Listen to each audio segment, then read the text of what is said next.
Good morning વિદ્યાર્થી મિત્રો, કિરણ પ્રકાશશાસ્ત્ર lecture 4 આપણે લેક્ચર 3 ની અંદર મિરર્સ ફોર્મ્યુલા એટલે કે અરીસાનું સૂત્ર જોયું હતું.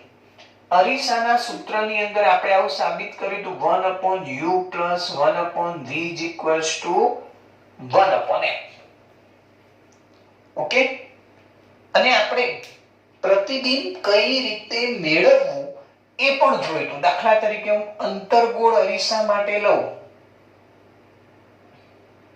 ધ્યાન રાખજો અહીંયા ખાસ, અંતર્ગોળ અરીસા માટે લઉં, આ F, આ C, અહીંયા કોઈ વસ્તુ પડી છે,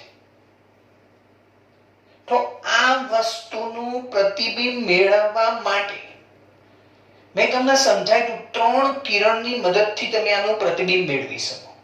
એવું જરૂરી નથી મિત્રો કે 3 કિરણો લેવા, 2 કિરણની મદદથી પણ મેળવી શકાય, પણ હા, 1 કિરણની મદદથી મેળવી શકાય નહીં, અને જેને આપણે કહીએ છીએ રે ડાયાગ્રામ. ઓકે, તો આપણે ફરીથી એનું થોડું રિપીટેશન કરી લઈએ, અને એમાં એક બે વસ્તુ એડ કરું છું, ધ્યાન રાખજો વિદ્યાર્થી મિત્રો. પહેલું તો એક કિરણ હતું, આપણને બધાને ખબર છે, સમાંતર કિરણ. આ A, આ B. B તો આપણને ખબર છે મુખ્ય અક્ષ પર જ હશે. મેઈન વસ્તુ છે A. A બિંદુનું પ્રતિબિંબ ક્યાં રચાય? કેમ કે સિમ્પલ છે, આ માથું છે અને આ પગ છે. જ્યાં માથું આવશે આપમેળે નીચે પગ આવી જવાના છે. કમ્પ્લીટ. તો હવે સમજ જોઈએ, A માંથી કિરણ સમાંતર નીકળશે. એ સમાંતર કિરણ હંમેશા મુખ્ય કેન્દ્ર F માંથી જ પસાર થાય, આપણને ખબર છે. બીજું કિરણ તમે C માંથી પસાર કરો તો અહીંયા અરીસાને લંબ આપાત થઈ પાછું પરાવર્તન પામી C માંથી જ પસાર થાય. એટલે આપણને ખ્યાલ આવી ગયો કે અહીંયા આ A બિંદુનું પ્રતિબિંબ રચાય. પણ આ ત્રીજું કિરણ તમારે લેવું હોય તો તમે અહીંયા P આગળ થીટા કોણે આપાત થઈને થીટા જ કોણે પરાવર્તન પામે, તો અહીંયા તમારું પ્રતિબિંબ રચાયું આ AB નું આવી રીતે. આ જ રીતે જો બહિર્ગોળ અરીસો હોય, ધ્યાન રાખજો વિદ્યાર્થી મિત્રો, બહિર્ગોળ અરીસો હોય તો શું થાય સમજવા જેવું છે. હવે અહીંયા F, અહીંયા C. બહિર્ગોળ અરીસો હોય, અહીંયા વસ્તુ આપણને ખબર છે અરીસાની સામે જ પડી હોય, તો પહેલું કિરણ લઈએ સમાંતર કિરણ. ચલો સમાંતર કિરણ લંબ દોરો તો હંમેશા C માંથી જ પસાર થાય. આપાત કોણ થીટા, તો પરાવર્તન કોણ પણ થીટા. હવે જો વિદ્યાર્થી મિત્રો ખાસ, આ કિરણ છે એને તમે આમ પાછળ લંબાવો, ધ્યાન રાખજો, આ કિરણ આમ પરાવર્તન પામીને આમ જાય.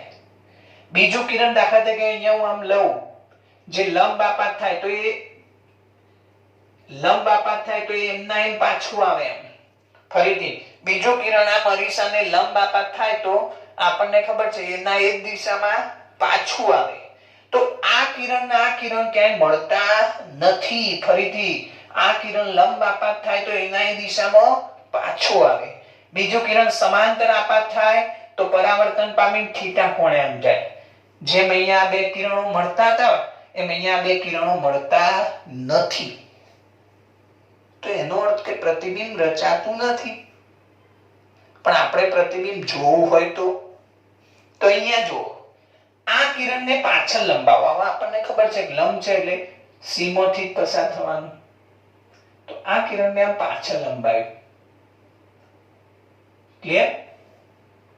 એ જ રીતે આ સમાંતર કિરણ છે ક્યાંથી અપકેન્દ્રિત થતું હોય, F માંથી, તો એને પાછળ લંબાવ. તો આ બે કિરણો અહીંયા મળે છે, અહીંયા મળે છે, તો અહીંયા પ્રતિબિંબ રચાય. આ A, B, A', B'. ફરીથી અહીંયા ખરેખર કિરણ આમ જઈને આમ પાછું આવે છે, સમાંતર આ કિરણ આમ જઈને અહીંયા પાછું આવે છે, આ સમાંતર કિરણ આમ જઈને અહીંયા પાછું આવે છે, તો અહીંયા બે ખરેખર મળે છે, એટલે આ પ્રતિબિંબ ખરેખર મળે એટલે પ્રતિબિંબ થાય વાસ્તવિક. આ કહેવાય વાસ્તવિક પ્રતિબિંબ. આ કિરણ અહીંયાથી આમ જાય છે, સમાંતર કિરણ છે, અપકેન્દ્રિત F માંથી થાય, તો હું પાછળ એને લંબાવું છું આમ. આ કિરણ લંબ આપાત થાય ને એમના એમ પાછું આવે, તો આના બે કિરણો મળતા નથી, એટલે હું એને પાછળ આમ લંબાવું છું. અને લંબ કિરણ એ C માંથી પસાર થાય, સમાંતર કિરણ એ F માંથી આમ અપકેન્દ્રિત થતું હોય, એટલે આ બે કિરણો અહીંયા મળે છે.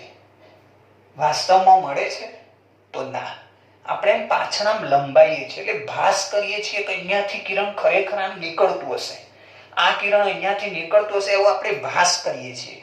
તો આ પ્રતિબિંબ જે રચાયું એ આભાસી પ્રતિબિંબ કહેવાય. કેવું પ્રતિબિંબ વિદ્યાર્થી મિત્રો?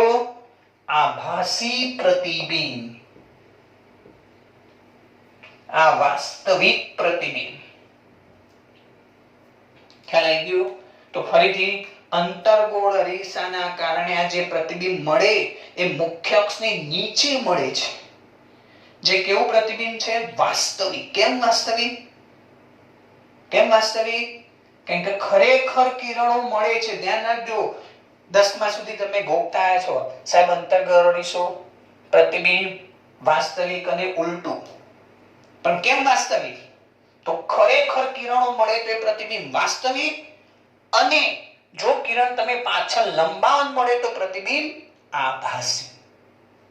દરેક વખત એવું જરૂરી નથી કે પ્રતિબિંબ વાસ્તવિક હોય એટલે ઉલટું જ હોય, પણ જનરલી અંતર્ગોળ અરીસાના કિસ્સામાં હા એવો પણ કિસ્સો છે કે જેમાં પ્રતિબિંબ વાસ્તવિક મળે.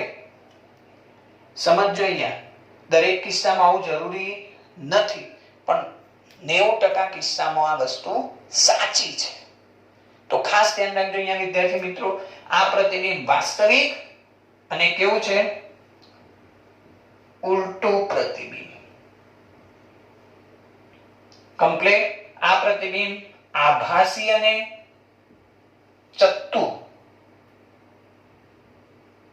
અથવા જેને કહેવાય સીધું પ્રતિબિંબ.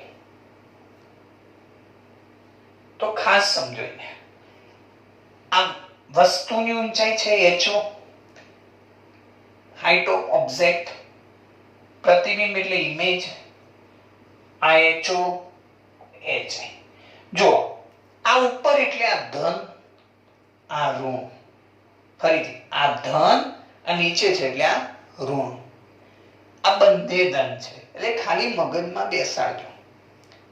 જ્યારે પણ આપણે અંતર્ગોળ અરીસાની વાત કરતા હોય ત્યારે આપણા મગજમાં આવી જવું જોઈએ અંતર્ગોળ અરીસો, ઉપર વસ્તુ, નીચે પ્રતિબિંબ. તો સમજો અહીંયા આ ધન ને આ ઋણ આવે, જ્યારે બહિર્ગોળમાં ho hi બંને ધન એટલે કે બંને ઉપર, તો પ્રતિબિંબ આભાસી અને સીધું. એક ઉપર એક નીચે એટલે કે એક ધન અને એક ઋણ પ્રતિબિંબ વાસ્તવિક અને ઉલટું. ખ્યાલ આવી ગયો વિદ્યાર્થી મિત્રો? તો આના પરથી સમજો આનો ઉપયોગ થશે.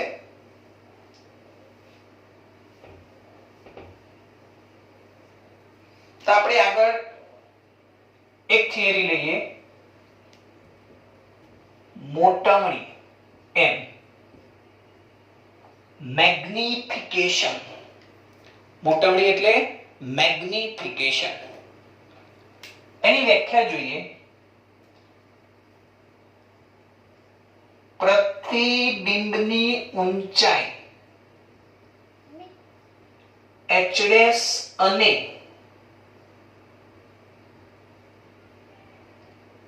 વસ્તુની ઊંચાઈ h ના ગુણોત્તરને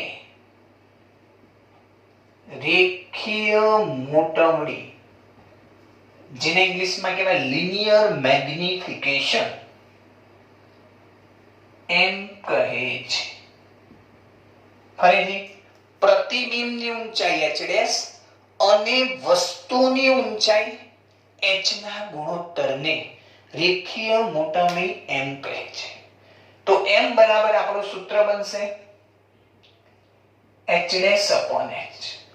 ફરીથી પ્રતિબિંબની ઊંચાઈ એટલે h', અને વસ્તુની ઊંચાઈ એટલે h. ખ્યાલ આવી ગયો? ફરીથી મોટવણી એટલે h ડેશ અપોન h. હવે આપણે આકૃતિ ફરીથી દોરીએ. આપણે આનું સૂત્ર તારવવા જઈ રહ્યા છે. ધ્યાન રાખજો વિદ્યાર્થી મિત્રો, મોટવણીનું સૂત્ર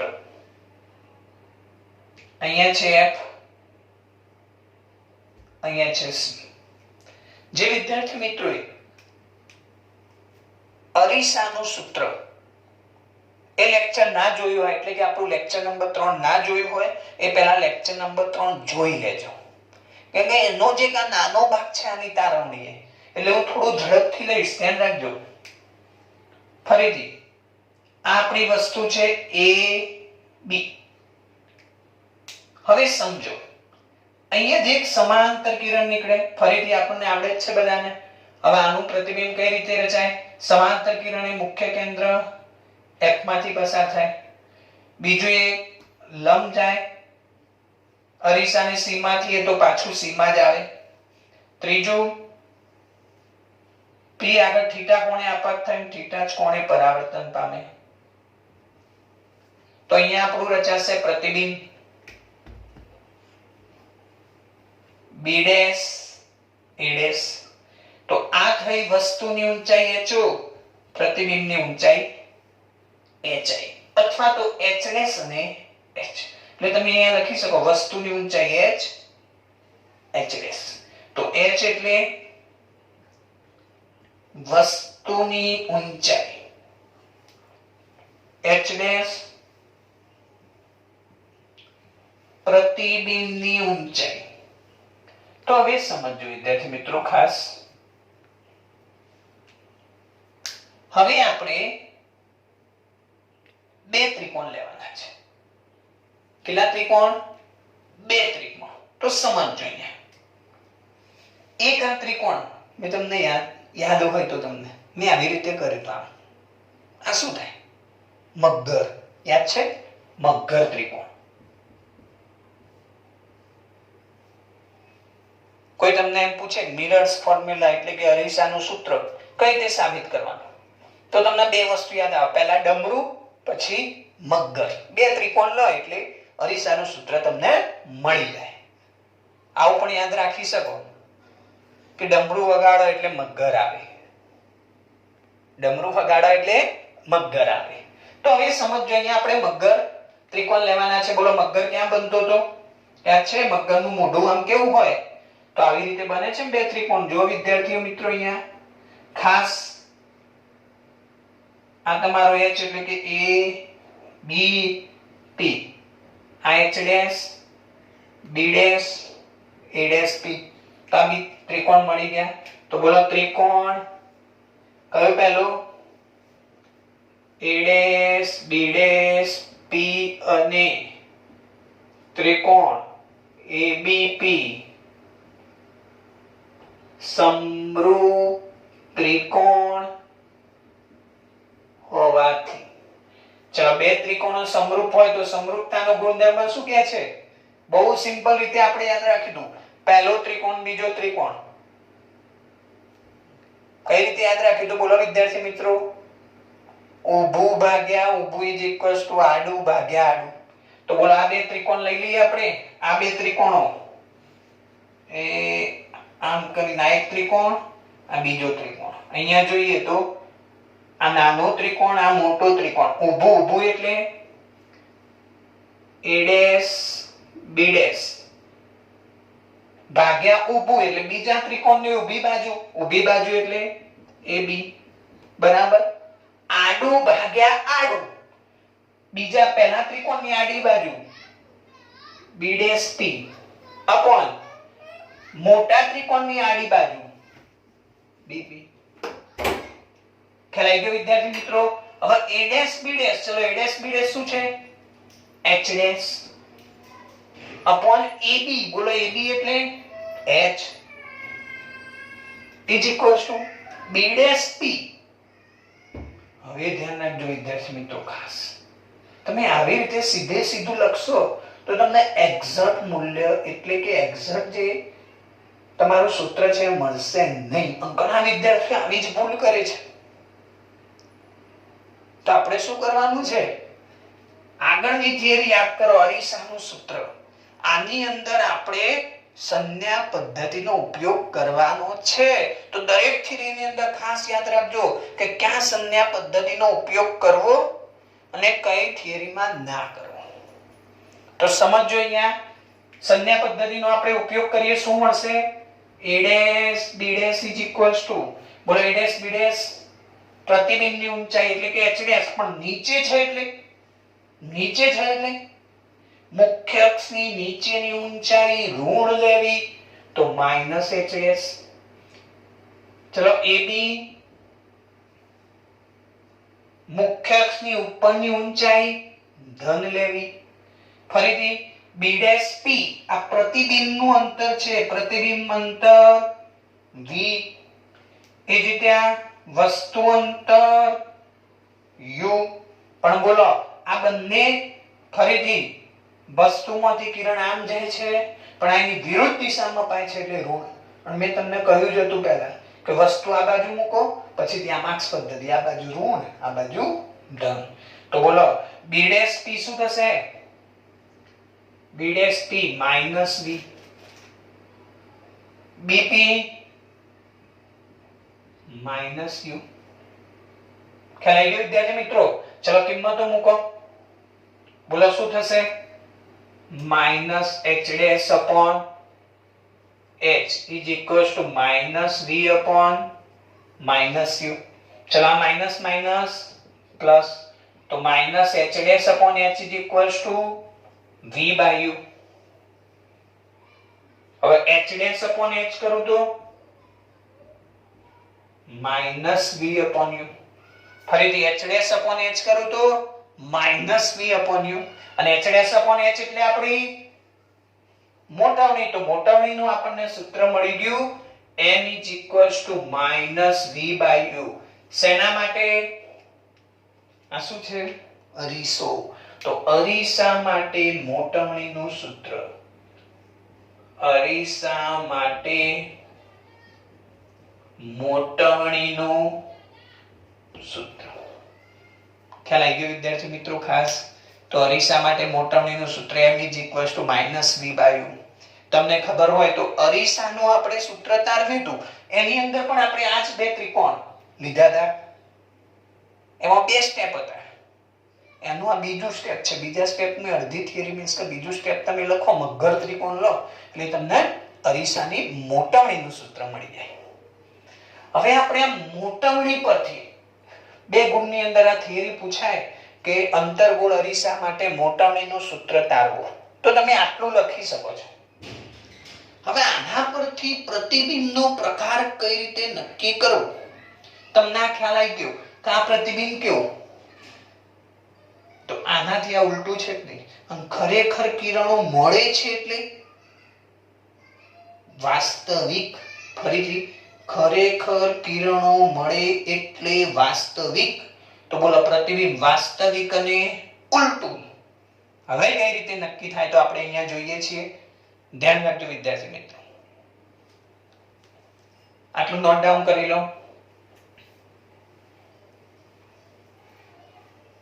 હું આ આકૃતિ ફક્ત તમારા ધ્યાન માટે અહીંયા રાખું છું. સમજજો, હવે યાદ જ રાખો. ફરી શું? યાદ જ રાખો. ચલો, મોટાવણી m is equals to આપણને સૂત્ર ખબર છે, h dash upon h. h dash એટલે પ્રતિબિંબની ઊંચાઈ અને h એટલે વસ્તુની ઊંચાઈ. તો મોટાવણી ધન મળે એટલે કે પોઝિટિવ. મોટાવણી ધન મળે એનો મતલબ શું થયો? ફરીથી કહું છું, પહેલું જો ખાસ યાદ રાખજો, મોટાવણી ધન મળે એનો મતલબ બંને ધન, એટલે કે h dash અને h ની નિશાની સમાન. નિશાની સમાન. નિશાની સમાન એટલે કાં તો બંને ઉપર હોય કાં તો બંને નીચે હોય. ખ્યાલ આવી ગયો? ફરીથી, મોટાવણી એમ ધન તો h dash અને h ની નિશાની સમાન. હવે આપણે નિશાની સમાન શેમાં આવતી હતી વિદ્યાર્થી મિત્રો? તો તો ખાલી મોટી મોટી એક આકૃતિ દોરી દઉં છું સમજવા માટે. બહિર્ગોળ અરીસામાં આપણે જોયું હતું કે અહીંયા વસ્તુ હોય તો આપણને અહીંયા એનું પ્રતિબિંબ મળતું હતું. ખ્યાલ હશે દરેક વિદ્યાર્થીને.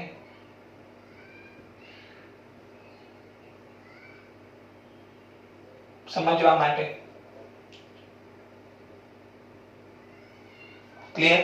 તો આ H અને H બંને સમાન, આ ધન તો આ પણ ધન. તો પ્રતિબિંબ કેવું મળ્યું જુઓ. ખરેખર આ કિરણો મળતા નથી અને લંબાઈએ છે એટલે આભાસી અને આ પ્રતિબિંબ કેવું સીધું.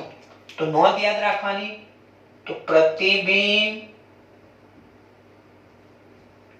આભાસી અને ચપટું અથવા સીધું. Number 2, m is equals to h dash upon h is equals to negative એટલે કે ઋણ. h dash અને h ની નિશાની વિરુદ્ધ, નિશાની વિરુદ્ધ. અને નિશાની વિરુદ્ધ એટલે અહીંયા આવે આ ધન આ ઋણ. તો પ્રતિબિંબ કેવું ખરેખર કિરણો મળે છે વાસ્તવિક અને ઉલટું. તો બોલો પ્રતિબિંબ, પ્રતિબિંબ વાસ્તવિક અને તો તમારા સિલેબસ બોર્ડની એક્ઝામ માટે તમારે સિમ્પલી સમજવું હોય તો બહિર્ગોળ અરીસો હોય તો પ્રતિબિંબ આભાસી અને સીધું મળે એટલે કે મોટવણી ધન મળે. અંતર્ગોળ અરીસા માટે મોટવણી ઋણ મળે, પ્રતિબિંબ વાસ્તવિક અને ઉલટું મળે. હવે બીજી વાત કરીએ, મોટવણી એટલે શું છે? મોટવણી એટલે પ્રતિબિંબની ઊંચાઈ ભાગ્યા વસ્તુ. મોટવણી એટલે હું તમને સાદી ભાષામાં કહું તો ઝૂમ. ઝૂમ વધે એનો મતલબ પિક્ચર કેવું થતું જાય? મોટું થતું જાય. તમે ઝૂમ કાઢો એટલે પિક્ચર, તમે કેમેરામાં ઝૂમ કરો છો તો ઝૂમ વધારો 1x તો 2x 3x 4x. જેમ ઝૂમ વધે એમ પિક્ચર મોટું થાય. એટલે મોટવણી વધે એમ પિક્ચર મોટું થાય એટલે કે પ્રતિબિંબ મોટું દેખાય. અને જેમ ઝૂમ કાઢતા જાઓ એમ પ્રતિબિંબ એટલે કે ફોટો નાનો થતો જાય. એટલે ત્રીજી વસ્તુ યાદ રાખવાની છે વિદ્યાર્થી મિત્રો કે mod of m less than 1 એટલે કે એનું મૂલ્ય 1 કરતો નાનું હોય. મોડ ઓફ m એટલે તો h dash upon h એટલે આનો મતલબ થાય mod of h dash less than mod of h એટલે કે પ્રતિબિંબની ઊંચાઈ કેવી હોય? નાની. ફરીથી 1 કરતો નાનું ઝૂમ, 1 કરતો નાનું એટલે પ્રતિબિંબ નાનું મળે. ચલો નંબર 4, મોટવણી m ગ્રેટર ધેન 1 તો h dash greater than h side. 1 કરતો મોટી એટલે 2x 3x 4x તો પ્રતિબિંબ કેવું થતું જાય? મોટું. એટલે કે પ્રતિબિંબની ઊંચાઈ વસ્તુ કરતા મોટી તો પ્રતિબિંબ મોટું. ફરીથી પ્રતિબિંબ મોટું. ખ્યાલ આવી ગયો વિદ્યાર્થી મિત્રો? કમ્પ્લીટ. તો ફરીથી એક નાની હિન્ટ જોઈ લઈએ છીએ. ધ્યાન રાખજો ખાસ. મોટવણીની અંદર બહુ અગત્યનો ટોપિક છે. મોટવણી m is equals to સૂત્ર -v upon u h dash upon h. Complete. ખાલી હિન્ટ આપું છું નાની MCQ માટે. પહેલું, જો મોટવણી તમને -2 મળે તો પ્રતિબિંબનો પ્રકાર નક્કી કરવાનો. પહેલું તો ઋણ એટલે એક ઉપર એક નીચે કે કઈ ધન અને એક ઋણ. મોટવણી ઋણ તો પ્રતિબિંબ વાસ્તવિક અને ઉલટું. સિમ્પલ ખ્યાલ આવી જાય આપણને. આવું તો અંતર્ગોળ અરીસામાં એટલે પ્રતિબિંબ વાસ્તવિક અને ઉલટું. બીજું આ 2 એટલે આનું મૂલ્ય 1 કરતો મોટું થયું એટલે આપણે યાદ રાખવાનું ઝૂમ 2x 3x 2x એટલે જે પ્રતિબિંબ હોય 2 ગણું દેખાય, 3x એટલે પ્રતિબિંબ 3 ગણું દેખાય. તો બોલો મોડ ઓફ n એટલે કે 2 ગ્રેટર ધેન 1 એટલે ઉલટું અને અહીંયા એડ કરવું હોય તો મોટું. ખ્યાલ આવી ગયો. નંબર 2 ચલો એમ લખું છું 0.5. મોટાણી કેવી મળી? ધન. ધન એટલે બંને ઉપર શેમાં? તો બહિર્ગોળમાં. તો બોલો બંને મોટાણી ધન તો પ્રતિબિંબ આભાસી સીધું અને આનું મૂલ્ય 1 કરતા નાનું છે એટલે ડાયરેક્ટ લખી દેવાય વસ્તુ કરતો નાનું એટલે કે નાનું. ઓકે, ખ્યાલ આવી ગયો વિદ્યાર્થી મિત્રો? આના પરથી તમે ઘણીવાર અરીસો પણ નક્કી કરી શકો. ખ્યાલ આવી ગયો? હા, સિમ્પલ ભાષામાં બહુ જ સિમ્પલ છે. બહિર્ગોળમાં મોટામણી ધન હોય, અંતર્ગોળમાં મોટામણી ઋણ હોય. અમુક સ્પેશિયલ કિસ્સા છે કે જેની ચર્ચા આપણે JEE નીટની અંદર કરીશું. તો ખાસ આ ચેપ્ટરના JEE નીટના લેક્ચર ખાસ ભરજો. આ ચેપ્ટરની અંદરથી ઘણું બધું પૂછાય છે. ક્લિયર? ઓકે, તો હવે આપણે આગળ વધીએ.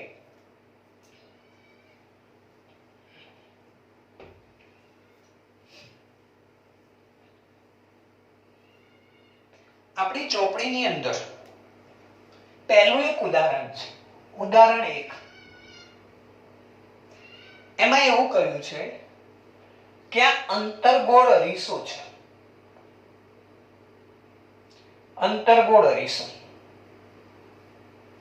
આપણને ખબર છે કે કોઈ પણ વસ્તુનું પ્રતિબિંબ, દાખલા તરીકે હું અહીંયા ઊભો છું, મારી સામે દાખલા તરીકે અહીંયા અરીસો છે. મારું પ્રતિબિંબ એકદમ ક્લિયર ક્યારે દેખાય? ક્લિયર ક્યારે દેખાય? કે જ્યારે મારામાંથી નીકળતા બધા જ કિરણો આમ અરીસા પર આપાત થઈ પરાવર્તન પામીને મારી આંખમાં આમ કેન્દ્રિત થાય તો એકદમ ક્લિયર પ્રતિબિંબ દેખાય. તમે દેખજો ઘણીવાર અરીસા ઉપર ધૂળ હોય અથવા કંઈક આમ જામી ગયું હોય અથવા બહુ જૂનો અરીસો હોય એના ઉપર પાણીના ટીપા પડ્યા હોય અથવા એવું કંઈક ખરાબ થઈ ગયેલો હોય અરીસો, તો તમે આમ દેખશો ને તો તમારું ચિત્ર થોડું ધૂંધળું દેખાશે. ધૂંધળું, જેને આપણે એમ ના કહી શકીએ સ્પષ્ટ પ્રતિબિંબ. એની તીવ્રતા ઓછી દેખાય. પ્રતિબિંબ તો દેખાશે પણ એની તીવ્રતા ઓછી. કેમ ઓછી? કારણ કે બધા કિરણો, દરેક બિંદુમાંથી નીકળતા કિરણો કમ્પ્લીટ પરાવર્તન પામીને આંખમાં કેન્દ્રિત થતા નથી. તો અહીંયા દેખજો ઉદાહરણ 1 ની અંદર એવું કહ્યું છે, આપણે આ તો બધાને ખબર જ છે. ડાયરેક્ટ લખી દઉં છું હવે ઝડપથી.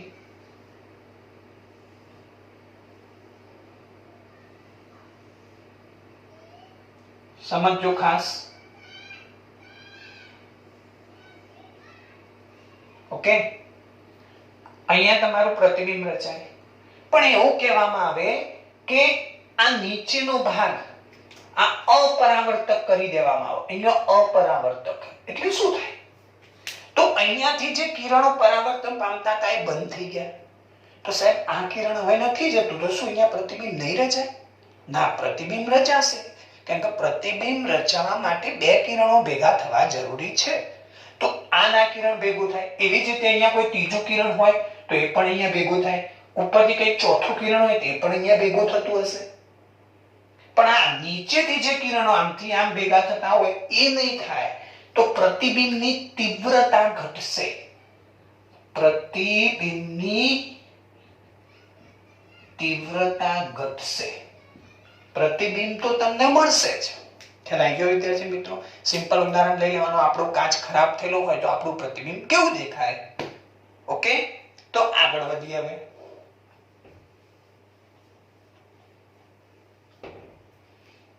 ઉદાહરણ નંબર 2. ઉદાહરણ નંબર 2.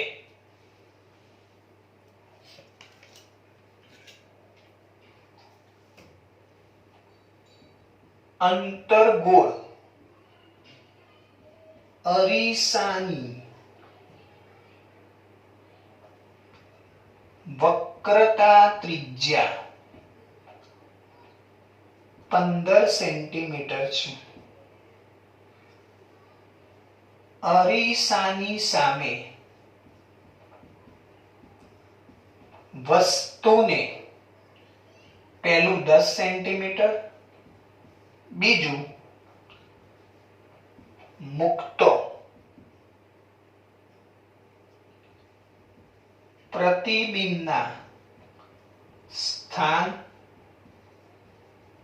પ્રકાર અને મોટાણી શોધવાની છે. ફરીથી ધ્યાન રાખજો વિદ્યાર્થી મિત્રો, અંતર્ગોળ અરીસાની વક્રતા ત્રિજ્યા એટલે તમને અહીંયા આર આપેલ છે. સમજો, અહીંયા તમને આર આપેલ છે કેટલો? 15 સેન્ટીમીટર. તો f શું થશે વિદ્યાર્થી મિત્રો? r/2 15/2 7.5 centimetre. પણ કેવો અરીસો છે? અંતર્ગોળ. મેં તમને પહેલા જ કહ્યું હતું અંતર્ગોળ અરીસો હોય, યાદ કરો. ફરીથી યાદ કરો, અંતર્ગોળ અરીસો હોય તો f ઋણ,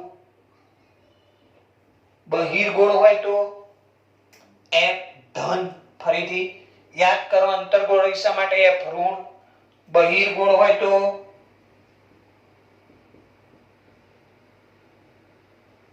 f ધન. કમ્પ્લીટ. હવે સમજો, તો અહીંયા અંતર્ગોળ અરીસો છે એટલે આપણે આગળ નિશાની અહીંયા માઈનસ લખી શકીએ, અહીંયાથી માઈનસ લખી શકીએ, સૂત્રથી માઈનસ, અથવા આ રીતે પણ તમે પાછળથી માઈનસ લખી શકો.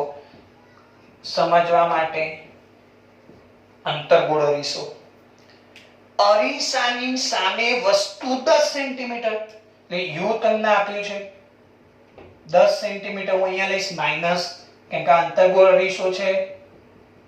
અહીંયા f હોય, વસ્તુ અહીંયા પડી છે કોઈ, તો આપણને ખબર છે સામેની અંતર ઋણ લેવાનો એટલે f એ ઋણ થશે ને u પણ ઋણ થશે. કમ્પ્લીટ. બીજું છે 5 સેન્ટીમીટર, એ તમે જાતે ગણી શકશો. પ્રતિબિંબના સ્થાન, પ્રકાર અને પહેલા પ્રતિબિંબનું સ્થાન v શોધવાનું છે, બીજું એનો પ્રકાર અને મોટવણી પણ શોધવાનું છે. એનો પ્રકાર શોધવાનો છે, મોટવણી એમ શોધવાની છે. તો પહેલા આપણે v શોધીએ. v શોધવા માટે હું તમને ખાલી ટેકનિક કહીશ, ધ્યાન રાખજો. તો એક સૂત્ર ડાયરેક્ટ પણ તમે મૂકી શકો. દાખલા તરીકે અહીંયા જુઓ, હું અહીંયા એની સાબિતી આપું છું. 1/u, ચલો અહીંયા લખું, સમજો. અહીંયા 1/u plus 1/v બરાબર 1/f. અરીસાનું સૂત્ર.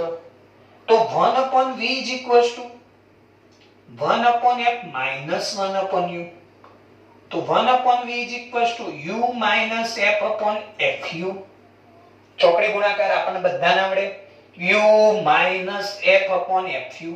તો v is equals to fu upon u minus f. ફરીથી આ ઉલટાઈ દો એટલે v મળે, તો આપણને ઉલટાવું પડે સાથે સાથે. તો fu ઉપર જતો રહે, u minus f નીચે આવી જાય. તો એક સૂત્ર ડાયરેક્ટલી અરીસા માટે પ્રતિબિંબ અંતર શોધવા વાપરી શકાય. ખ્યાલ આવી ગયો વિદ્યાર્થી મિત્રો? કમ્પ્લીટ. તો હવે જો આપણે v શોધીએ પહેલા. તો v is equals to fu upon u minus f. ચલો f કેટલો? -7.5 into -10 upon -10 minus f એટલે minus minus plus 7.5. તો કેટલું થશે? 75 upon -2.5. ખ્યાલ આવી ગયો? તો 25 તરી 75 એટલે આવશે -30 સેન્ટીમીટર. આ તમને મળી ગયું પ્રતિબિંબનું સ્થાન. સ્થાન એટલે p થી કેટલા અંતરે મળ્યું પ્રતિબિંબ? પ્રતિબિંબ કેટલા અંતરે મળ્યું p થી? આ રીતે -30 અંતરે તમારું પ્રતિબિંબ મળે. કમ્પ્લીટ. હવે બીજું કયું છે? મોટવણી. તો બોલો મોટવણીનું સૂત્ર. મોટવણી m = મોટવણી m = -v/u. એટલે કે માઈનસ, ચલો v એટલે માઈનસ, ચલો v એટલે -30/u. ચલો u -10. હવે ખાસ ધ્યાન રાખજો વિદ્યાર્થી મિત્રો, માઈનસ માઈનસ પ્લસ એટલે -3. આ મોટવણી મળી. હવે આપણે નક્કી કરવાનો છે પ્રકાર. પ્રકાર ની હાલ જ વાત કરી તમને. m પરથી તમે એનો પ્રકાર નક્કી કરી શકો. હવે અંતર્ગોળ છે ને આપણને ખબર જ હશે. બોલો શું હતું? યાદ છે? મોટવણી ઋણ, કેમ કે ઉપર હોય ને એક નીચે હોય. તો અહીંયા દેખો મોટવણી m = -3 mod of m 3 એક કરતો મોટો. તો બોલો પ્રતિબિંબ કેવું મળે? યાદ કરો, મોટવણી ઋણ, તેથી પ્રતિબિંબ વાસ્તવિક, પછી ઉલટું અને વસ્તુ કરતા મોટું મળે. ફરી પ્રતિબિંબ વાસ્તવિક, ઉલટું અને વસ્તુ કરતા મોટું મળે. ખ્યાલ આવી ગયો? કેમ કે m એ 1 કરતા મોટું છે. ઓકે વિદ્યાર્થી મિત્રો, ખ્યાલ આવી ગયો? આમાં ફરીથી આજે આપણે શું ભણ્યા? મોટવણી. મોટવણી એટલે h' - v/u. અંતર્ગોળ અને બહિર્ગોળ અરીસા માટે મોટવણી કઈ રીતે નક્કી કરવાની? મોટવણી ધન હોય તો શું થાય? મોટવણી ઋણ હોય તો શું થાય? બોલો મોટવણી ધન હોય તો બહિર્ગોળ અરીસા માટે હોય કે નહીં? પ્રતિબિંબ આભાસી, સીધું. મોટવણી ઋણ હોય તો પ્રતિબિંબ વાસ્તવિક અને ઉલટું. એક કરતો મોટી મોટવણી મળે તો એક કરતો મોટી પ્રતિબિંબ કેવું થાય? મોટું. એક કરતો નાની ઝૂમ આઉટ આવી રાખે, ઝૂમ ઇન મોટું થાય, ઝૂમ આઉટ નીકળી ગયું. ખ્યાલ આવી ગયો? ઓકે. તો હવે આપણે નેક્સ્ટ લેક્ચર ની અંદર, લેક્ચર નંબર 5 ની અંદર આના લગતા બીજા દાખલા જોઈશું અને આગળની થિયરી જોઈશું. Okay, thank you.